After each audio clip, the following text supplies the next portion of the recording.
बांगलादेशी घुसखोरांना आपण अटक केलेली आहे आणि आता 2025च्या गेल्या 45 दिवसात 539 बांगलादेशी घुसखोरांना आपण त्या ठिकाणी अटक केलेली आहे।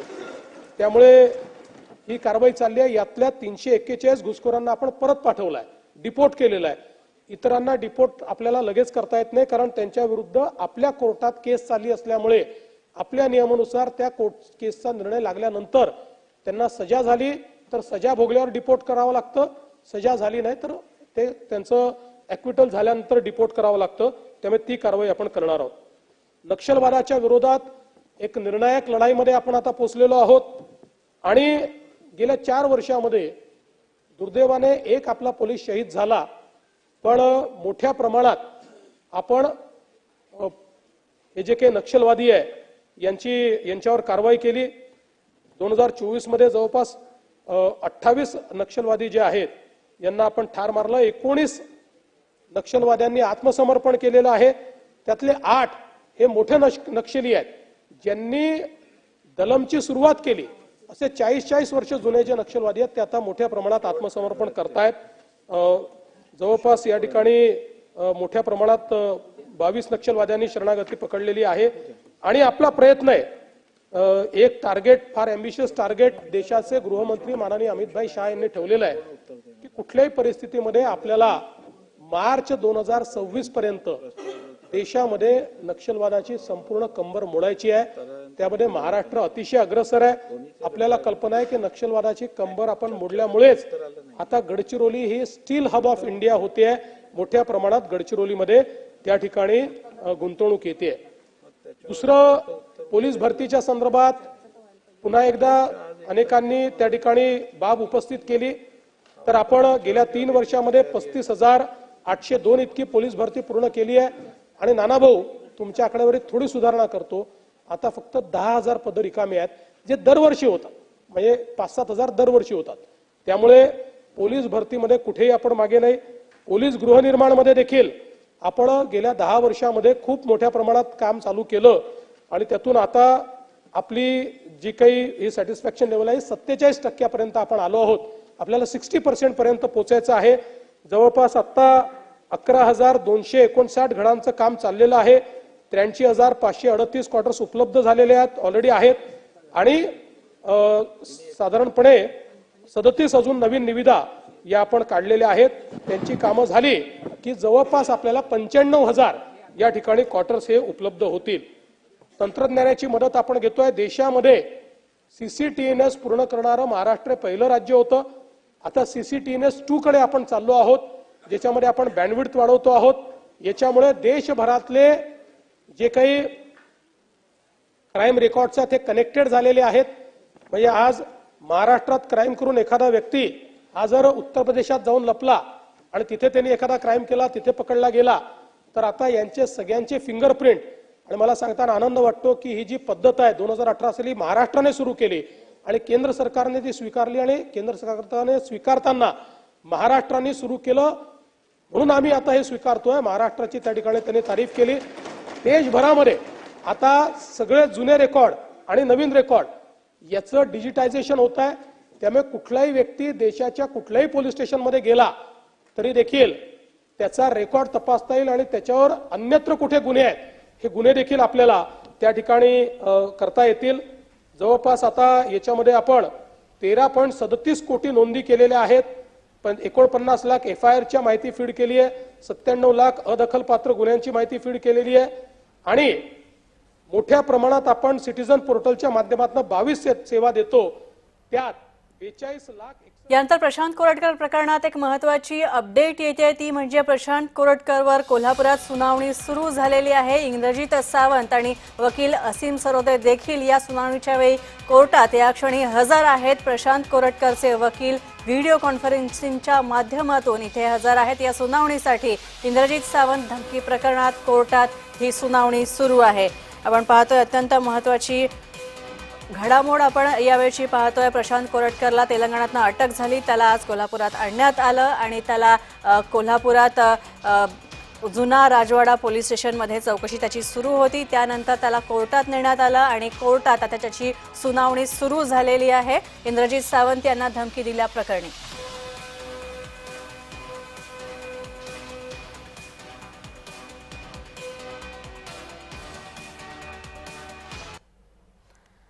यानंतर आमचे प्रतिनिधी अमर पाटील आमच्याबरोबर आहेत। अमर, कोर्टात सुनावणी सुरू झालेली आहे आणि सगळ्यात महत्त्वाचं म्हणजे प्रशांत कोरटकरचे वकील यात प्रत्यक्ष हजर नाही आहेत, व्हिडिओ कॉन्फरन्सिंगच्या माध्यमातून त्यांनी हजेरी लावलेली आहे।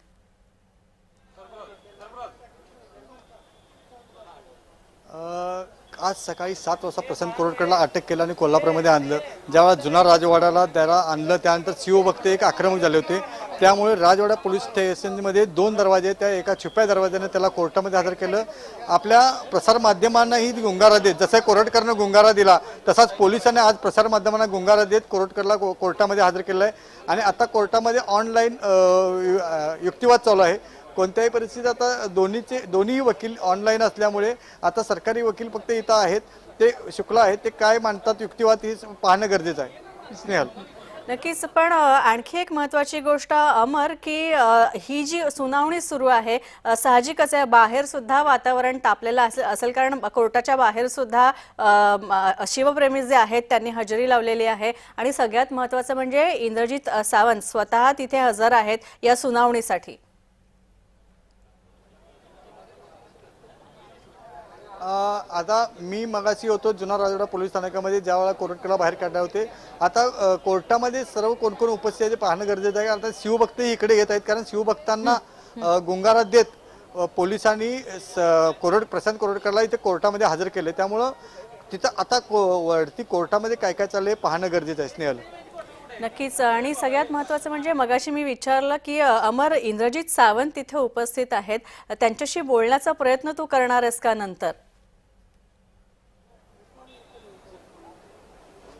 आता युक्तिवाद चालू आहे। आता कोर्टातून खाली होते, युक्तिवाद झाल्यानंतर सरकारी वकील असतील किंवा इंद्रजित सावंत असतील त्यांच्याशी बोलण्याचा प्रयत्न करणार आहे। स्नेहल, नक्कीच, अमर, तू जिथे आता उभा आहेस सध्या कोर्टाच्या बाहेर तू उभा आहेस आणि खरं तर ही बातमी आता सगळीकडे पसरलीच असेल की कोरटकर यांना कोर्टात दाखल करण्यात आलेलं आहे, त्यांची सुनावणी तिथे सुरू आहे आणि तू मगाशी म्हणालास त्याप्रमाणे शिवप्रेमींनी सुद्धा इथे जमाव करायला सुरुवात केलेली आहे, तिथे जमा झालेत ते। आता जसे शिवभक्त येतील तसे मी तुला आपल्या कॅमेरामॅनला सांगेन की आता गेट बंद करायचं चालू झालेलं आहे आणि मुख्य गेट आहे ते आता बंद केलेलं आहे। कुणालाही आत येण्याची परवानगी द्यायची नाही असं चालू झालेलं आहे, कारण कोर्टाच्या कामामध्ये आता आपला कॅमेरामॅननं तिथे दाखवलं असेल, तुम्हाला लक्षात येत असेल की कोर्टाचा मुख्य दरवाजा बंद केलेला आहे। प्रशांत कोरटकरांचा घेऊन आलेली गाडी वेगळी आहे आणि आता ही गाडी वेगळी आहे आणि मुख्य दरवाजा बंद केला, त्यामुळे कुठल्याही माणसाला आत प्रवेश मिळणार नाही आहे। स्नेहल, नक्कीच नक्कीच, पण अमर, आणखी एक महत्त्वाची गोष्ट म्हणजे ही सुनावणी आता पार पडेल, कदाचित आजच प्रशांत कोरटकरच्या बाबतीत निर्णय लागण्याची शक्यता आहे, आजच कोर्ट काहीतरी शिक्षा सुनावेल किंवा कोरटकरच्या बाबतीत काहीतरी निर्णय घेईल, ही शक्यता किती वाटते?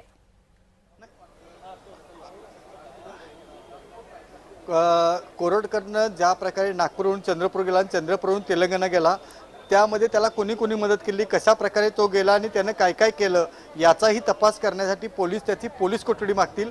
पोलीस कोठडी देतात काय न्यायालयीन कोठडी देतात हे पाहणं गरजेचं आहे। त्याचबरोबर कोर्टामध्ये आज सरकारी वकील काय बाजू मांडतात हे पाहणं गरजेचं आहे। स्नेहल, नक्कीच, आता अमर, खरं तर ही सुनावणी आता सुरू झालेली आहे। प्रशांत कोरटकर यांच्याबरोबर खरं तर परवा प्रशांत कोरटकर यांच्या पत्नीने सुद्धा त्यांचा पासपोर्ट जो आहे तो पोलिसांच्या हवाली केला होता, या सुनावणीच्या वेळी त्या उपस्थित आहेत का तिथे?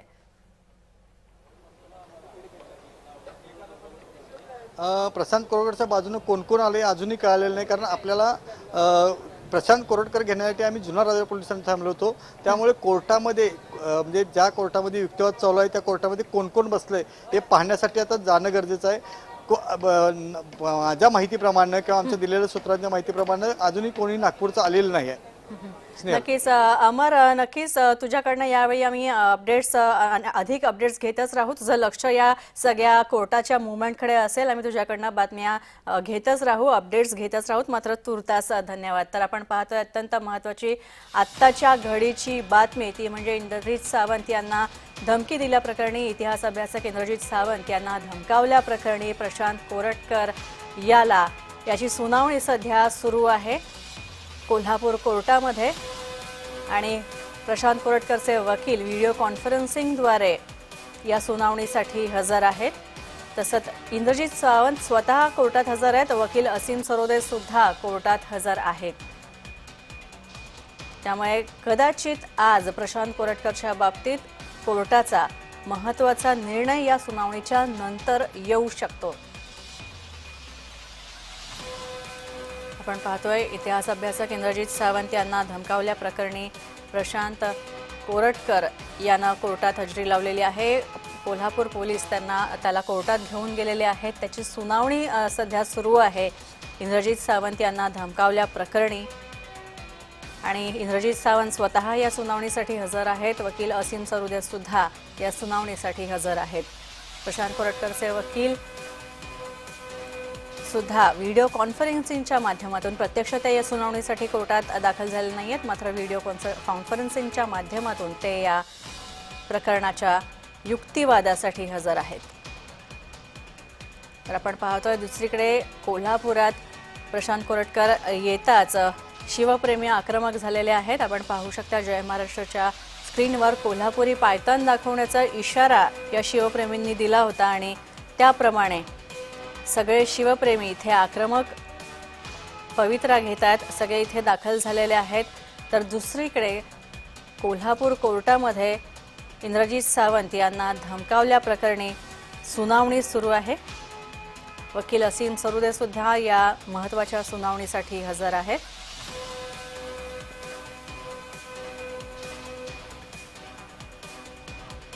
अमर पाटील आमचे प्रतिनिधी आमच्या सोबत आहेत. अमर, मगाशीच आपण तुझ्याशी बोललो आणि आता सध्या तिथे काय घडामोडी घडतात? साहजिकच आहे वातावरण तिथे कोर्टाच्या बाहेर तणावपूर्ण असणार.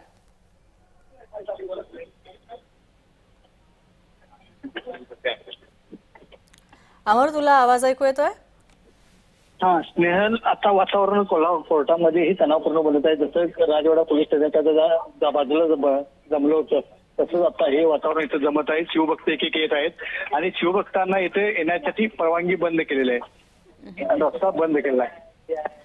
नक्कीच, पण अमर, आता ही जी सुनावणी होते तर या सुनावणीच्या दरम्यानच काही निर्णय होण्याची शक्यता आहे? त्याला शिक्षा होण्याची शक्यता आहे की आणखी पुढे ढकलली जाईल? काय अंदाज वर्तवण्यात येत आहेत? स्नेहल, आज त्याला एका प्रकारे अटक केली असेल तर त्यानं गुन्हा केल्यापासून तो कुठं गेला, त्याला कोणी मदत केली याचाही तपास करायचा आहे. त्यामुळे पोलीस खातं त्याच्यासाठी पोलीस कस्टडी किंवा न्यायालयीन कस्टडी मागू शकते. कोर्ट काय देतं, कोर्ट काय त्याला निर्णय देते यावर अवलंबून आहे. अच्छा, आणखी एक महत्वाचं अमर, खरं तर इतका महिनाभर जवळपास महिनाभर कोरटकर हा लपून बसला होता आणि सगळ्यात महत्वाचं म्हणजे कुणाचा तरी वरदहस्त असल्याशिवाय, कुणाचा तरी सहकार्य असल्याशिवाय हे शक्य नाहीये. तर त्यामुळे आता याविषयी सुद्धा कोर्टात युक्तिवाद होऊ शकतो. हा, तो आता युक्तिवाद तोच होणार आहे. महत्वाचा की त्याला महिनाभर कोणी फरार ठेवला आणि तो कुठे गेला, त्यानं महिनाभर काय काय केलं, त्यानं जो मोबाईल त्याचा फॉर्मॅट मारलेला आहे त्या मोबाईल मध्ये डाटा कुठं आहे हा कव्हर करायचा आहे. त्यामुळे पोलीस प्रशासन त्याचे पोलीस कस्टडी मागू शकतात. नक्कीच, अत्यंत महत्वाची अपडेट दिलीस तू अमर, की त्याने मोबाईल, प्रशांत कोरटकरने स्वतःचा मोबाईल फोन हा फॉर्मॅट केला होता आणि त्याच्यामुळे आता त्यातला जुना डाटा रिकव्हर करण्यासाठी साहजिकच पोलिसांना वेळ लागणार आहे. त्याच्यामुळे साधारणतः किती दिवसांची पोलीस कोठडीची मागणी कदाचित होण्याची शक्यता आहे? नियमाप्रमाणे कमीत कमी 2 दिवस आणि जास्तीत जास्त 7 दिवस ही पोलीस कस्टडी असू शकते. तर जर ज्या प्रकारे त्याला एकदा जामीन भेटला होता आणि आताही जामिनासाठी त्याने अप्लाय केला असेल परंतु जामीन मिळणार नाही, कारण त्याने काय केलं आणि काय नाही हे पाहण्यासाठी पोलिसांनी कस्टडीही मागणार होतं. नक्कीच, समजा जर प्रशांत कोरटकर याला याची पोलीस कस्टडी मिळालीच पोलिसांना, तर कुठे त्याला ठेवण्याची शक्यता आहे अमर? कोल्हापूरमध्ये पोलीस कस्टडी मिळाली तर कोल्हापुरातील एक राजापुरी पोलीस स्थानक म्हणून आहे, ज्या ठिकाणी पोलीस कस्टडी मिळालेल्या सगळ्या आरोपींना ठेवलं जातं. नक्कीच, धन्यवाद अमर या सगळ्या माहितीबद्दल. तर हे होते आमचे प्रतिनिधी अमर पाटील. कोरटकरनं मोबाईलद्वारे जो डाटा त्यानं फॉर्मॅट केलेला आहे तर त्या डाटाच्या रिकव्हरीसाठी कदाचित कोल्हापूर पोलीस हे कोर्टाकडं प्रशांत कोरटकर याची कस्टडी मागतात आणि कदाचित त्यांना ही कस्टडी मिळाल्यानंतर या प्रकरणाविषयी अधिक तपास करण्यात आणि सगळ्यात महत्त्वाचं म्हणजे प्रशांत कोरटकरच्या फॉर्मॅट झालेल्या मोबाईलमधला डाटा, जो जुना डाटा आहे तो रिकव्हर करण्यासाठी पोलिसांना काही वेळ मिळेल आणि हा डाटा जर रिकव्हर झाला तर आणखी वेगळं वळण या सगळ्या प्रकरणाला लागण्याची शक्यता आहे। तर या सगळ्या संदर्भात कोल्हापूर कोर्टामध्ये युक्तिवाद सध्या सुरू आहे। प्रशांत कोरटकरला तिथे हजर करण्यात आलेला आहे। तसंच मोबाईलद्वारे जी धमकी दिली होती असा युक्तिवाद असीम सरोदे यांनी केलेला आहे आणि आरोपीला ज्यांनी सहकार्य केलं त्यांच्याविषयी सुद्धा आता उकल होण्याची शक्यता आहे। तसं कदाचित आज सुद्धा कोर्ट प्रशांत कोरटकरच्या बाबतीत काही महत्त्वाचे निर्णय घेऊ शकतो। तसंच माननीय न्यायालय आता कोरटकरच्या बाबतीत काय महत्त्वाचे निर्णय घेतंय हे सुद्धा पाहणं महत्त्वाचं असेल। तर प्रशांत कोरटकर प्रकरणावरून हा युक्तिवाद सध्या कोल्हापूर कोर्टात सुरू आहे। इतिहास अभ्यासक आणि संशोधक इंद्रजित सावंत यांना धमकावल्याप्रकरणी कोर्टात सध्या हा युक्तिवाद सुरू आहे।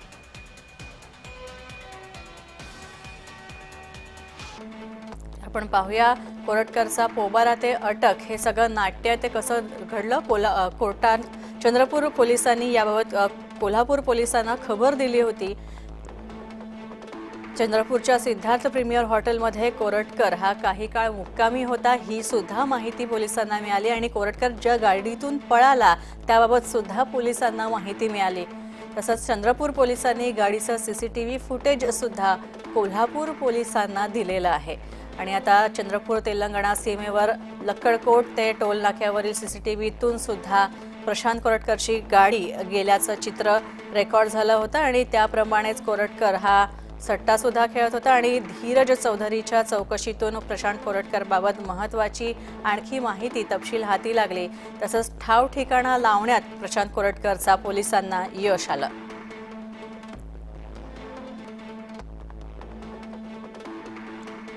आपण पाहतोय जवळपास महिनाभर प्रशांत कोरटकर हा फरार होता आणि अखेर तेलंगणा इथनं अटक झाल्यानंतर प्रशांत कोरटकर याला कोल्हापुरात आणण्यात आलं। आता त्याला न्यायालयात हजर करण्यात आलं। त्याच्यावर सुनावणी सुरू आहे। वकील असीम सरोदेंकडून या प्रकरणी मुद्दे मांडले जात आहेत, बाजू मांडली जाते आणि तसंच इंद्रजित सावंत यांना धमकावल्याप्रकरणी ही सुनावणी महत्त्वाची होतीये। तर कोरटकरला या पूर्ण 1 महिन्याच्या कालावधीमध्ये या पूर्ण 1 महिन्यासाठी तो जो फरार होता पोलिसांच्या हातावर तुरी देऊन तो इथे तिथे पसार झाला होता, ठिकठिकाणी फिरत होता, तर त्याला नेमका आश्रय कुणी दिला याबाबत सुद्धा उलगडा होण्याची शक्यता आहे। कोरटकरच्या प्रकरणावर हा युक्तिवाद सध्या सुरू आहे।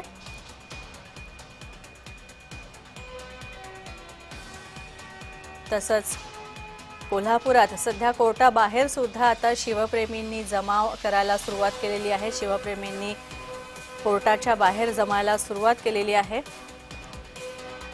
तसंच कोल्हापूरच्या जुना राजवाडा पोलीस स्टेशनच्या बाहेर सुद्धा शिवप्रेमी मोठ्या संख्येने हजर झालेले आहेत। असंतोष त्यांच्या मनातला उफाळून आलेला आहे आणि कोरटकरला 7 दिवसांची पोलीस कोठडी द्या जेणेकरून आणखी चौकशी त्याची करता येईल, याबाबत आणखी तपास करता येईल अशी बाजू वकील असीम सरोदे यांनी मांडलेली आहे। तर प्रशांत कोरटकरच्या वकिलाचा युक्तिवाद आता सुरू झालेला आहे।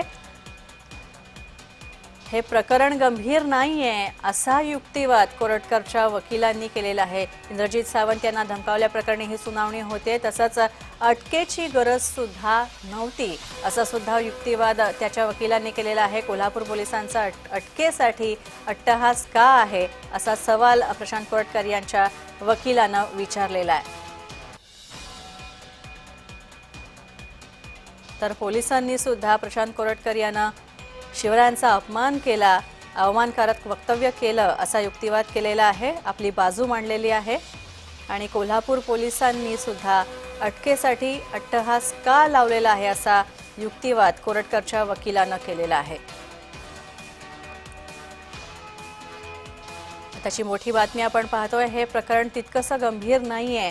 कोरटकरच्या वकिलांनी हा युक्तिवाद केलेला आहे। कोरटकरवर लावलेल्या कलमात कोणत्याही प्रकारच्या अटकेची गरज नाहीये असं सुद्धा त्यांनी म्हटलंय।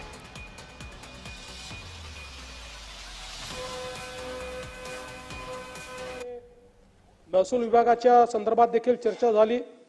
आणि वाळू चोरट्यांचा विषय बऱ्याच लोकांनी या ठिकाणी मांडला.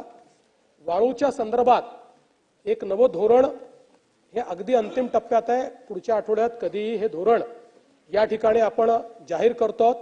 हे धोरण करत असताना दोन प्रयत्न आपण केले आहेत की वाळू तस्करीला त्या ठिकाणी इन्सेंटिव्ह मिळू नये, नाही ते करणं परवडू नये, अशा पद्धतीनं या धोरणाची आखणी आपण करतो.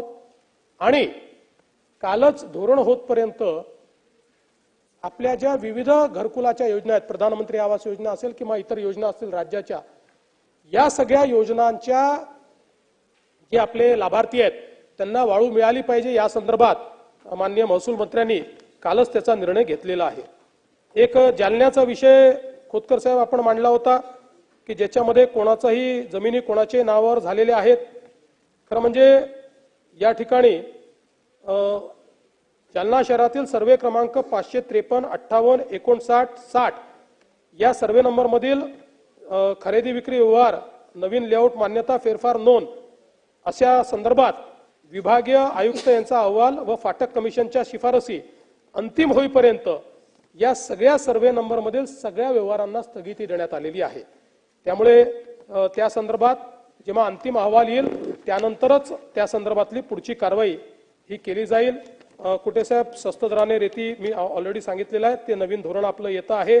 आणि त्यासोबत मीरा भाईंदरचं एक इस्टेट इन्व्हेस्टमेंट कंपनीचा विषय, नानाभाऊ इस्टेट इन्व्हेस्टमेंट कमिटीचा एक विषय आपण मांडलेला आहे. या संदर्भात एक कमिटी आपण तयार केली होती. त्या कमिटीने 2024 साली आपल्याला ऑलरेडी एक अहवाल दिलेला आहे. त्या अहवालाच्या अनुषंगाने इनिशियली आता आपण असा निर्णय घेतलेला आहे की आतापर्यंत असं होतं की इस्टेट इन्व्हेस्टमेंटची एनओसी मिळाल्याशिवाय आपण पुढचं काही करत नव्हतो. आता इस्टेट इन्व्हेस्टमेंटच्या एनओसीला अधीन राहून आपण सगळ्या प्रकारच्या परवानग्या देतो. इस्टेट इन्व्हेस्टमेंटची एनओसी याकरता घ्यावी लागते की त्या संदर्भात कोर्टात केस चाललेली आहे, कोर्टाने एक निकाल दिलेला आहे. परंतु त्याही संदर्भात आता वरिष्ठ आपल्या सचिवांना सांगितलेलं आहे की या केसचा फॉलोअप करून आणि या ठिकाणी ही केस निकाली काढणं आणि हा स्टे त्या ठिकाणी हटवणं या संदर्भातले निर्देश देण्यात आलेले आहेत. त्यामुळे निश्चितपणे हा जो काही विशेषतः मीरा भाईंदरच्या लोकांना इस्टेट इन्व्हेस्टमेंट कंपनीचा जो जाच आहे त्यातनं आमचे नरेंद्र मेहता देखील सातत्याने मागणी करत असतात, त्यातनं सोडवण्याकरता आपण निश्चितपणे प्रयत्न करू. शेतमालाच्या भावाच्या संदर्भात या ठिकाणी आपण सांगितलं, आपल्या सर्वांना कल्पना आहे की केंद्र सरकारने आता कांद्यावरची 20% जी काही ड्युटी होती ती हटवली आहे. आणि ड्युटीच्या काळातही सगळ्यात महत्वाचं आहे की कांदा स्थिरीकरण योजना आपण राबवली आणि रबी हंगामामध्ये रबी 24 मध्ये नाफेडकडनं 2,22,331 मेट्रिक टन तर एनसीसीएफ कडनं 2,42,136 मेट्रिक टन असं 4,46,967 मेट्रिक टन कांद्याची खरेदी ही आपण त्या ठिकाणी केलेली आहे. आणि आता मला असं वाटतं की हा निर्णय झाल्यामुळे सातत्याने आम्ही केंद्र सरकारला विनंती करत होतो आणि केंद्र सरकारने ती विनंती मान्य केली, त्याबद्दल मी केंद्र सरकारचे आभार मानतो. कापसाच्या संदर्भात आपल्याला कल्पना आहे की 7,121 रुपये मध्यम धाग्याकरता आणि 7,521 रुपये प्रति क्विंटल लांब धाग्याकरता असे दर निश्चित केले आहेत, जे गेल्या हंगामापेक्षा 501 रुपये जास्त आहेत. 18 मार्च 25 पर्यंत 143.81 लाख मेट्रिक टन कापूस खरेदी आपण केली आहे आणि याचे 10,660 कोटी रुपये ऑलरेडी शेतकऱ्यांच्या खात्यामध्ये त्या ठिकाणी दिलेले आहेत. आता प्रामुख्याने 19 जिल्हे महत्वाचे आहेत, त्या जिल्ह्यांमध्ये ही कापूस खरेदी चाललेली आहे. 30 नवीन केंद्र उघडण्याच्या संदर्भात आपण त्या ठिकाणी विनंती केलेली आहे आणि ते देखील आपण लवकरच उभारू. सोयाबीनच्या संदर्भात आपल्याला कल्पना आहे की सोयाबीनमध्ये आपण ती जी काही खरेदी केली फक्त महाराष्ट्राला 2 वेळा मुदतवाढ देण्यात आली आणि त्या माध्यमातून मला हे सांगितलं पाहिजे की संपूर्ण देशात जेवढी खरेदी झाली त्याच्या 126% खरेदी एकट्या महाराष्ट्राने केली. म्हणजे देशात 8,77,000 टन झालं आणि एकट्या महाराष्ट्रात 11,21,000 टन. गेल्या 12 वर्षात महाराष्ट्राने जेवढी खरेदी केली त्याची एकूण बेरीज केली तरी त्यापेक्षा जास्त खरेदी या एका वर्षात महाराष्ट्राने या संदर्भात केलेली आहे. तुरीच्या संदर्भात 7,550 रुपये प्रति क्विंटल एवढा भाव हमी भाव दिलाय. 550 रुपये तो मागील वर्षीपेक्षा अधिक आहे. आणि साधारणपणे त्या संदर्भात आपली जे मार्केट इंटरव्हेन्शन 25% खरेदी अशा प्रकारची जी योजना आहे त्यात खरेदी सुरू झालेली आहे. त्यामध्ये जवळपास 2,97,430 मेट्रिक टन खरेदीची व्यवस्था आपण उभारलेली आहे. नाफेडकडनं 459, NCCF कडनं 160 अशा 619 खरेदी केंद्रांची सुरुवात झालेली आहे. तिथे खरेदी प्रक्रिया सुरू आहे. 66,572 शेतकऱ्यांनी नोंदणी केलेली आहे आणि 1,12,863 क्विंटल एवढी तूर आपण ऑलरेडी खरेदी केली आहे. हरभऱ्याकरता 5,650 प्रति क्विंटल इतका हमीभाव जाहीर झाला आहे आणि 24 मार्च 2025 पासून आता त्याच्या नोंदणीची प्रक्रिया आपण प्रारंभ केली आहे. मला सांगताना आनंद वाटतो की याही वर्षी धान उत्पादक शेतकऱ्यांना मदत करण्याकरता आपल्या सरकारने 24-25 करता धान उत्पादक शेतकऱ्याला 2 हेक्टरच्या मर्यादेत प्रति हेक्टरी 20,000 रुपये बोनस देण्याचा निर्णय घेतलेला आहे. 1,800 कोटी रुपये याला लागणार आहेत आणि या निमित्ताने शेतकऱ्यांच्या पाठीशी आपलं सरकार हे उभं आहे. खरं म्हणजे एक अतिशय दुर्दैवी घटना आपल्याकडे झाली ती म्हणजे कैलास नांगरे या पुरस्कार प्राप्त शेतकऱ्यांची आत्महत्या. त्यांची मागणी होती की संत चोखामेळा सागर प्रकल्पातील शिल्लकचे पाणी हे खडकपूर्णा नदीत सोडले जाणारे पाणी जलसंधारण विभागातील शिवणी आरमाळ येथील लघु प्रकल्प डाव्या कालव्याद्वारे सोडावे. आता याच्यामध्ये मुळातच त्यांची जी मागणी होती ती जागा कॅचमेंट एरियापासून 8 किलोमीटर दूर होती आणि आताच हे जे काही पाणी उपलब्ध आहे हे तुटीचं आहे. म्हणजे या ठिकाणी 19,000 हेक्टरला सिंचन मिळेल अशा प्रकारची अपेक्षा व्यक्त करून हा प्रकल्पाची सुरुवात झाली. कॅचमेंट एरियामध्ये 19,000